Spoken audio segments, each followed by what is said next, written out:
Sejam todos bem-vindos ao canal Ciência da Religião e Teologia, canal voltado ao mundo religioso. No vídeo de hoje nós vamos explorar esse texto que se encontra no Evangelho de Marcos, no capítulo 10, o versículo 17 até o versículo 22, né? Depois a gente conclui com o versículo 23, mas a abordagem vai ser até o versículo 22, nós vamos desenvolver. Vamos explorar esse texto, né? A partir não somente de uma ótica da teologia, mas observando a partir das ferramentas do meu curso, né? Que é a ciência da religião. Então nós vamos explorar esse texto de uma forma talvez um pouco uma ótica ampliada, não só com foco na teologia. Não vou ficar muito preso a termos, palavras, porque já existem vários vídeos aí no YouTube, várias exposições de teólogos renomados que já fazem isso. Então vamos explorar de uma forma mais a partir da fenomenologia, né? A partir da análise e de forma descritiva. O Evangelho de Marcos ele se encontra nas Bíblias cristãs, protestantes, Mateus, Marcos, Lucas e João, os 4 evangelhos, sendo 3 sinóticos, e Marcos se encontra entre eles, né?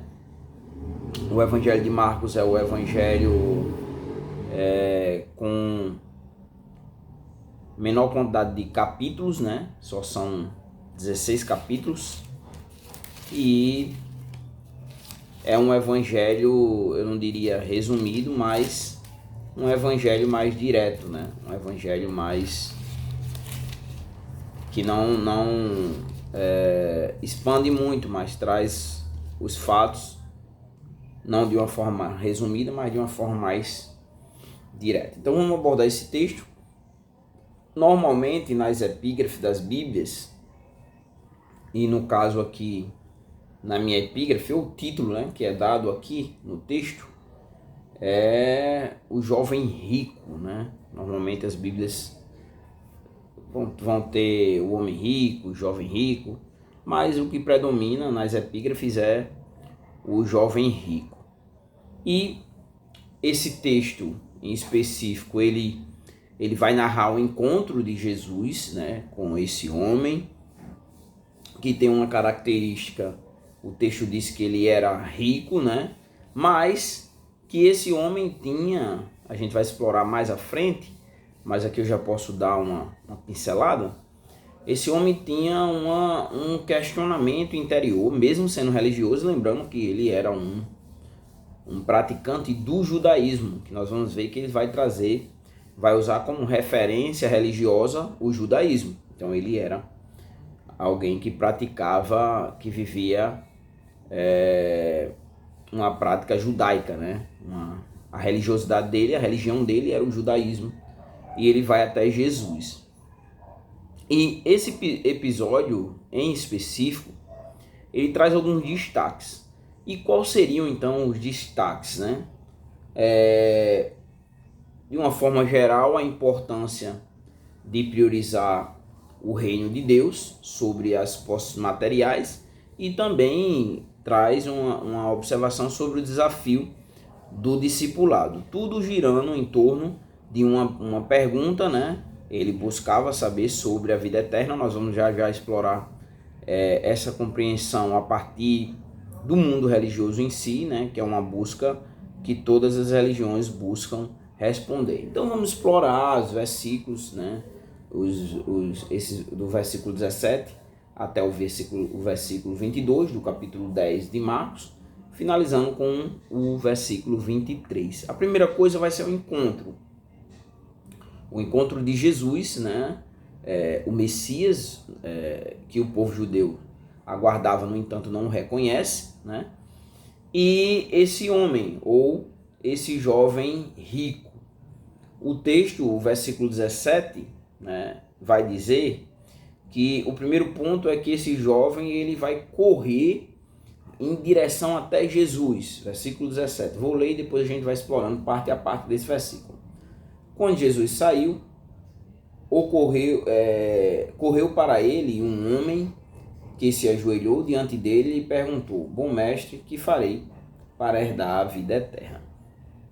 Então o primeiro ponto aqui é que esse jovem, ele corre ali até Jesus e ele tem uma atitude ali de devoção, né? Diante de Jesus. Ele vai se ajoelhar, né? O texto ele não traz o primeiro ponto, né? O texto não traz a identidade dele, por exemplo, não traz um nome de qual família esse homem pertencia, a região em que ele morava, não. Mas o que o texto vai trazer é que Jesus seguia, e aí a interrupção desse homem, do qual a identidade ela não é revelada, né? E o texto diz que ele vai correr até Jesus, vai até Jesus, correndo até o encontro com Jesus, né? Então ele corre ali em direção a Jesus. E o outro ponto é que ele vai se ajoelhar, né? Uma forma de reverência ali diante de Jesus, né? Ele se ajoelha diante de Jesus. E diante disso é que ele vai trazer o questionamento dele interior, aquilo que existia dentro de si, na busca de significado existencial, né? E o principal, na busca de responder a uma pergunta que todos buscam, toda a humanidade busca responder, né? Que é, no fim último, para onde é que nós vamos, né? O que vai acontecer conosco? Para onde é que nós iremos, né? Então ele vai exatamente em busca dessa resposta, de o que aconteceria para que ele herdasse, né? O questionamento dele é esse. Ele queria herdar, né? Herdar a vida eterna, né? Então, após vida, né? Não só nessa vida, mas uma vida que não acabaria, né? Mas uma vida eterna, a eternidade. A busca dele era com relação à eternidade, né? Que é o que todas as religiões buscam responder, o que acontece após a morte. E ele ali vai reconhecer Jesus, né? Ele perguntou-lhe, o versículo 17 ainda, bom mestre, né? Um reconhecimento que ele tem ali de Jesus como uma autoridade religiosa. Só que aí ele vai buscar tanto vai levar para o lado da meritocracia, né? Eu mereço porque eu faço isso, eu faço aquilo, quanto também para o legalismo, né? Eu sou judeu, eu pratico os mandamentos, eu sou religioso, eu faço tudo como deve ser, então logo o que mais eu precisaria fazer para herdar a vida eterna? Mas ele vai até ali e diz que farei, né? Trazendo a ideia de meritocracia. E traz a pergunta, né? O que ele queria era herdar a vida eterna, né? A pergunta dele era com relação à eternidade. E diante disso, quando nós estudamos as religiões, né? Nesse caso, quando estava na faculdade, quando a gente começa a introdução à ciência da religião, uma das questões é exatamente essa, né? Que as religiões elas buscam responder de onde nós viemos, né? Existia um princípio e como isso aconteceu, né? Para que nós chegássemos até aqui. E depois o sentido da vida, né? O que nós estamos fazendo aqui, né? Qual é o sentido da vida? Qual é o objetivo de estarmos aqui? Como eu devo viver a minha vida, né? Gira em torno exatamente disso, né? Do que estamos fazendo aqui. E a pergunta dele gira em torno, ele queria saber da eternidade, né? Ele queria saber o que fazer para herdar a vida eterna. Então, logo, a ideia do que acontece após a morte, né? É uma resposta. E aí, a morte é o fim? Com a morte se encerra tudo ou existe algo além da morte, né? E aí, né, do versículo 18 até o versículo 20, nós vamos ver agora a resposta de Jesus diante da pergunta dele, né? E Jesus vai começar questionando ao jovem por que o jovem chama ele de bom, né? E Jesus ele diz assim, versículo 18, Por que você me chama de bom? Ninguém é bom, ninguém é bom, né? A não ser um, e no caso esse é Deus, né?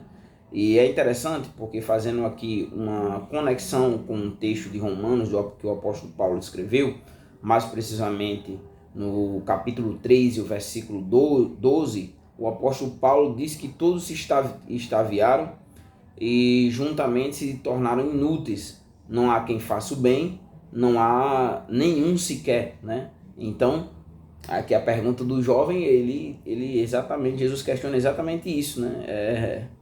Por que é que você me chama bom, né? Porque só existe um que é bom, e exatamente esse um é o próprio Deus. E Jesus, ele é Deus e compunha exatamente a Trindade. E aí, depois disso, né, depois desse questionamento de Jesus para com o jovem, né, de o porquê ele o chamava de bom, né, se só existia um que era bom e esse era Deus, Jesus agora entra nos atributos do que o jovem foi até do que o jovem reconhece nele, que é o chamado de mestre. E aí Jesus ele vai fazer uma menção, né? Vai fazer uma menção a os 10 mandamentos, né? Parte deles, né? Jesus vai mencionar exatamente os 10 mandamentos, e não todos os mandamentos, mas parte desses mandamentos, né? Parte dos 10 mandamentos que se encontra em Êxodo, no capítulo 20. Então ele diz assim: você conhece os mandamentos, né? Ele era judeu, logo praticante do judaísmo, né? Ele automaticamente conhecia os mandamentos. E aí Jesus ele é específico porque ele não cita. Deixa eu abrir aqui. Deixa eu abrir só aqui o texto de Êxodo, mais precisamente no capítulo 20. Ele não vai citar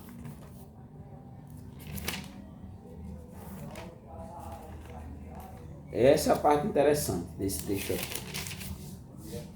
Ele vai pular. Ele não vai citar, por exemplo,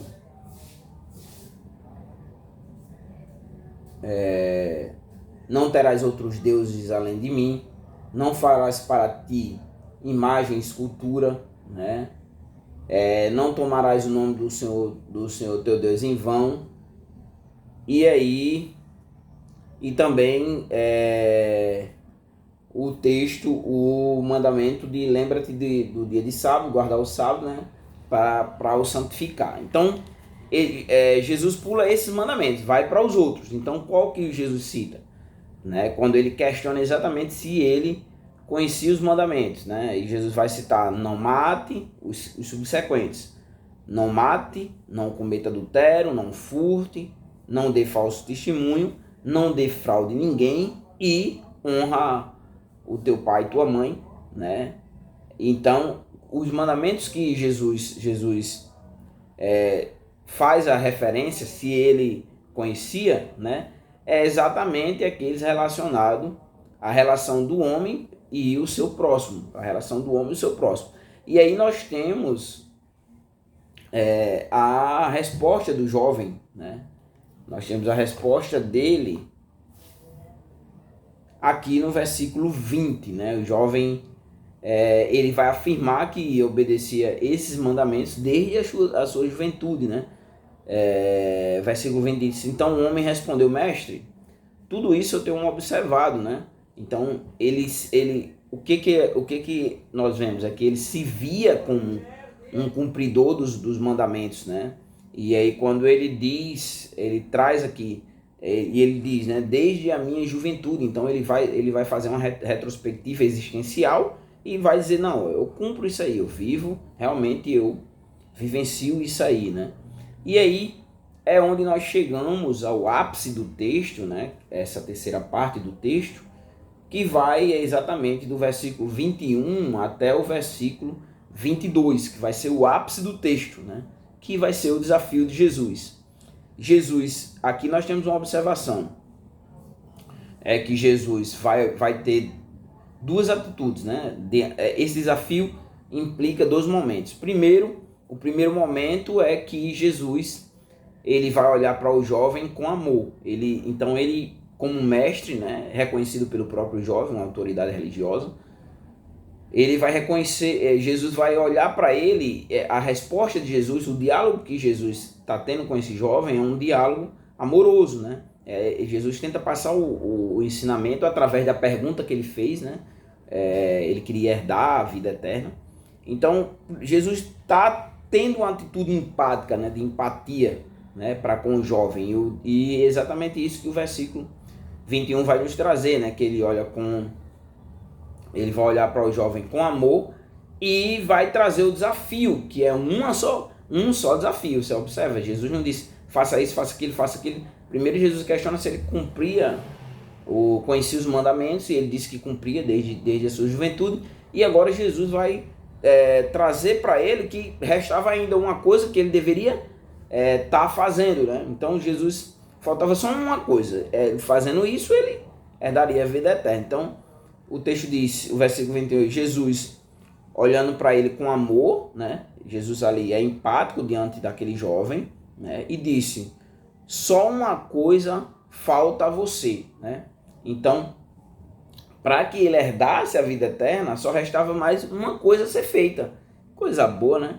Uma situação só, e aí você herdaria a vida eterna. Eu imagino que na mentalidade do jovem, ele, poxa, eu já cumpro os mandamentos. Ele citou 6, né, dos 10 mandamentos. Eu faço isso desde pequenininho, né? Então só mais um e eu vou herdar a vida eterna.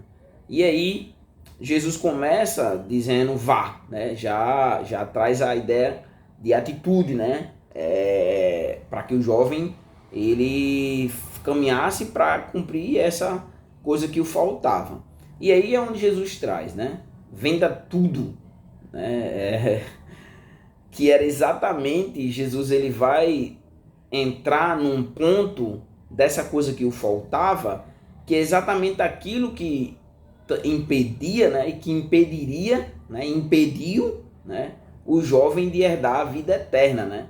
E Jesus vai dizer, vá, venda tudo, né, e tudo o que você tem, né, e dê o dinheiro aos pobres. Então, peraí, vá lá, venda tudo, falta uma coisa para você, pegue tudo que você tem, né, e venda, né, venda seus bens, e depois faz o seguinte, dê tudo aos pobres, né, os dois maiores mandamentos, que os mandamentos todos se resumem, seria amar a Deus acima de todas as coisas e ao próximo como a si mesmo, né? E Jesus, quando cita os mandamentos, cita mandamentos de relacionamento do homem para com o homem.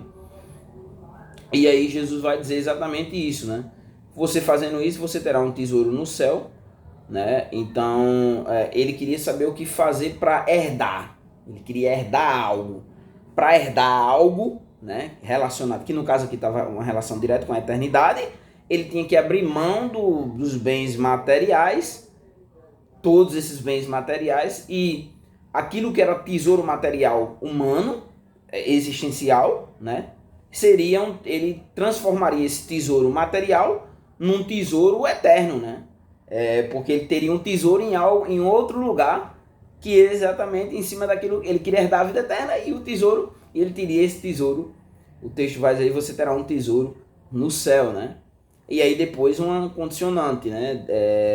Agora que você abriu mão de tudo, agora você quer herdar a vida eterna, agora você vai seguir o caminho da vida eterna, né? Que é exatamente depois Jesus diz, venha e siga-me, depois venha e siga-me, né? Que é exatamente agora você vai ter uma comunhão com Deus, né? Que é a coisa que o impedia de ter essa comunhão com Deus, dentro da compreensão do texto aqui, né? De forma bem indutiva, né? Intuitiva aqui, né? O texto mesmo deixa claro isso, era exatamente os seus bens. E aí vem a reação do jovem, né? Ele vai ficar abatido, né? E o texto diz que ele vai se retirar triste, exatamente porque ele tinha muitas riquezas, né? Versículo 22. Ele, porém, contrariado, né? Ele ali não era o que ele esperava. Uma coisa, eu já cumpro, citou 6 mandamentos, eu cumpro todos os 6. Tivesse citado os outros, ele também talvez dissesse que teria que cumprir todos os outros. E aí, faltando só uma coisa, e quando aquela coisa era o que ele tinha de mais precioso, que era os seus bens na sua mentalidade, né? Então, ele não esperava por isso, né? E aí, o texto diz com esta palavra, ele retirou-se triste, né? Logo, ele saiu frustrado diante daquilo. Ele foi buscar algo e aí ele sai triste, né? Ele não era aquilo que ele esperava e ele vai sair frustrado, né? E o texto diz exatamente o porquê. Porque Jesus queria que ele vendesse seus bens e ele era dono de muitas propriedades, né? Logo, o coração daquele homem, o coração dele estava centrado exatamente naquilo que ele possuía, nesse caso, os seus bens, né? Então, e aí Jesus ele faz uma colocação aqui para a gente fazer as aplicações, né? Vamos aplicar o texto. Jesus e aí Jesus ele vai enfatizar, né? Depois que aquele jovem se retira, Jesus enfatiza o versículo 23. Então, olhando em redor, disse aos seus discípulos, né? Como é difícil para quem tem riquezas entrar no reino de Deus, né?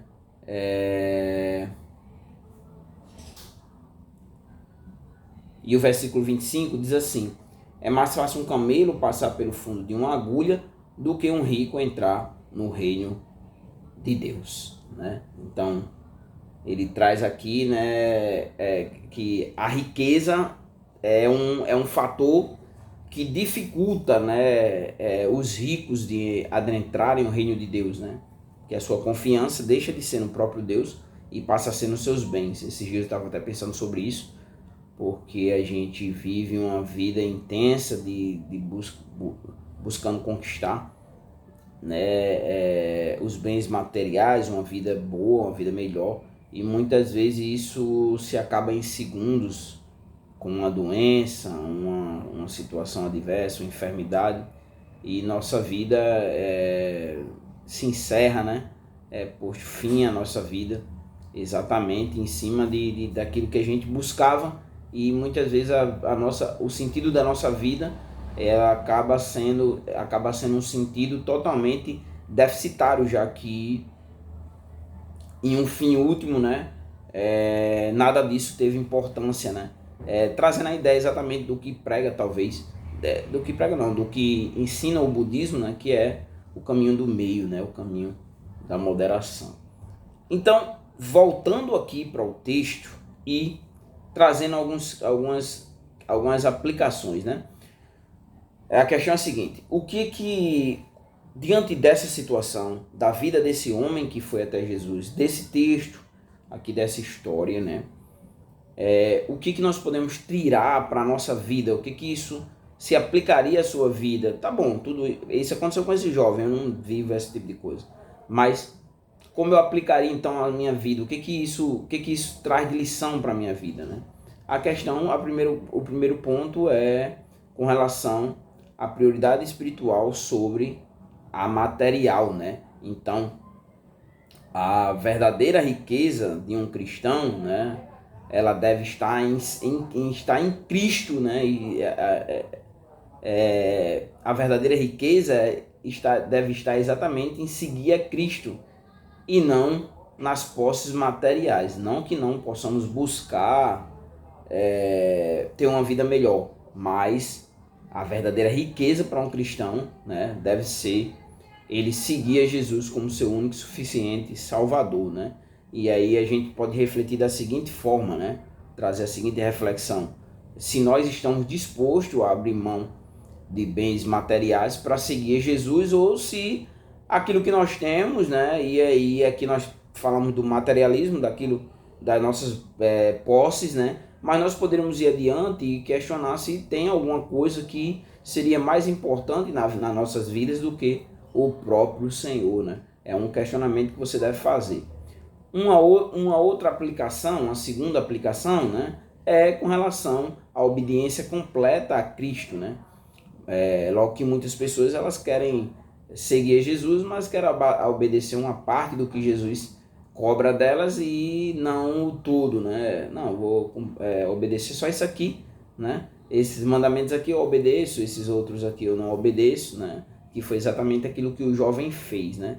Então, diante disso, de Jesus requerer de nossas vidas uma obediência completa, exatamente que Jesus ele nos chama para uma obediência que ela deve ir além, né? E vai além da moralidade superficial, né? Somente aquilo que ali só religiosa, né? E não uma religiosidade voltada para uma espiritualidade sincera e devota a Cristo, né? Então, Jesus ele exige daqueles que querem o seguir, né, uma entrega total e não somente pela metade. Quando der, quando... Não, ele quer o todo, né? E aí, diante disso, a gente reflete da seguinte forma, né? Se há algo em minha vida que no caso eu estou retendo, né? E que isso impede a minha total obediência a Cristo. Aí você tem que refletir, né? Se você tem uma obediência total a Cristo ou se tem algo retendo que você consiga ter essa obediência ou uma vida completa diante de Deus. Um outro ponto, né? Uma outra aplicação ainda com referência às respostas de Jesus, né? Jesus responde ao jovem com amor, né? E aí Jesus, ele traz o desafio, né? Então, o amor de Deus, Deus amou o mundo de tal maneira que deu seu Filho unigênito para todo aquele, João 3,16, para que todo aquele que nele que ele não pereça, mas tenha a vida eterna, mas também nos traz um desafio, né? Então, Jesus, ele olha para nós com amor, né? Mas também Jesus nos desafia, e esse desafio está ligado diretamente a que nós cresçamos espiritualmente. Então, qual reflexão nós fazemos, né? Logo, como é que eu posso responder ao amor de Jesus para comigo, de ter dado a sua própria vida morrendo na cruz do Calvário, né? E exatamente crescer espiritualmente, né? Como eu vou responder a esse amor e crescer espiritualmente, né? O que impede que eu cresça espiritualmente diante daquilo que Jesus fez por mim. E aí a conclusão é o seguinte, né? Que o texto como é que nós concluímos o texto, né? Já fizemos as aplicações. Marcos 10, do 17 ao 22, nos desafia a refletir sobre nossas prioridades, né? E qual é a nossa disposição de seguir Jesus com total entrega, né? Não somente pela metade, né? O jovem rico, um outro ponto é que o jovem rico nos lembra que o apego às riquezas pode ser exatamente um obstáculo significativo ao discipulado cristão, né? E por fim, ainda na conclusão, que nós devemos estar dispostos a sacrificar tudo por amor a Cristo, né? E exatamente esse sacrificar, né, confiando que ele nos oferece um tesouro eterno no céu, né? Que é a pergunta do jovem, o que farei para herdar a vida eterna. Então, quando você sacrifica tudo por amor a Cristo, o que você vai receber, né, é um tesouro no céu e a vida eterna, né? Uma eternidade com Deus. Espero que vocês tenham refletido aqui juntamente comigo e espero que esse texto possa abençoar a sua vida, ser bênção para a sua vida, né? E que você possa ter aprendido alguma coisa, aprendido um pouquinho sobre a palavra de Deus, né? Além daquilo que todo mundo já conhece esse texto, então aprendendo só um pouquinho, né? Já que eu não sou um grande expositor, mas gosto de refletir, né? A partir da minha área, que é a ciência da religião. Um texto, um livro aqui para dar para vocês como referência e que eu gosto muito, inclusive, né, da editora Central Gospel, é esse comentário aqui, né? Esse comentário aqui é o Novo Testamento, ele tem um Novo Testamento e um Antigo Testamento da Central Gospel. Ele não é, para ser o Novo Testamento completo, ele não é um livro muito grande, né? Muito volumoso, mas ele é bem simplório, mas é uma obra muito boa. Ele traz sempre uma abordagem geral do que vai abordar aquele bloco de textos, né? Aquele bloco de versículos. E eu gosto muito desse comentário aqui, eu gosto muito mesmo, né? Inclusive, ele tem aqui no seu subtítulo, né? A palavra de Deus ao alcance de todos, né? Então, assim, é muito bom, gosto muito desse comentário, né? No vídeo anterior eu trouxe um da cultura cristã, e nesse vídeo aqui eu estou trazendo esse aqui. Também fiz uma abordagem sobre o cego Bartimeu num vídeo anterior. Espero que vocês tenham gostado do vídeo, né? Se você não é inscrito, se inscreve no canal, deixa o teu like, deixa o seu comentário, compartilha esse vídeo para que outras pessoas possam ter acesso e que Deus os abençoe.